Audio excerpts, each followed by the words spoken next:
வேளாங்கண்ணி பேராலய ஆண்டு திருவிழாவின் முக்கிய நிகழ்ச்சியான பெரிய தேர்பவனி இன்று நடைபெறவுள்ள நிலையில் தமிழ்நாடு மட்டுமின்றி வெளிமாநிலங்களிலிருந்தும் ஆயிரக்கணக்கானோர் குவிந்துள்ளனர். இது தொடர்பாக செய்தியாளர் சகாதேவன் அளித்த தகவல்களை பார்க்கலாம்.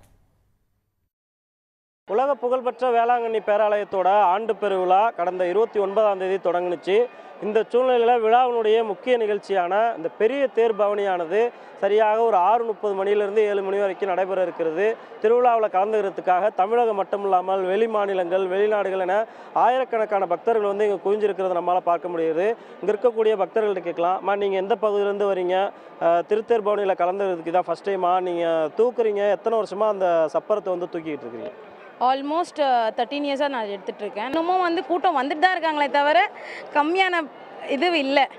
இன்னும் நிறைய இடத்துலேருந்து வந்துட்டு இருக்காங்க. இன்னும் மதர் மேரிக்கு பிளெஸிங்ஸ் அதிகமாக அவங்க பிளெஸிங்ஸ் வாங்குறதுக்காக சென்னையிலேருந்து இல்லை எல்லா இடத்துலேருந்தும் இப்போ வரைக்கும் வந்துட்டு தான் இருக்காங்க.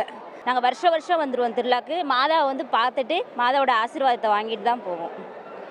ஏராளமான பக்தர்கள் இங்கே வரக்கூடியதை நம்மளால் பார்க்குது. குறிப்பாக கோவில்கள்லாம் அந்த தேரை கயிறு கட்டி இழுத்துட்டு போகிறத நம்மளால் பார்க்க முடியும்.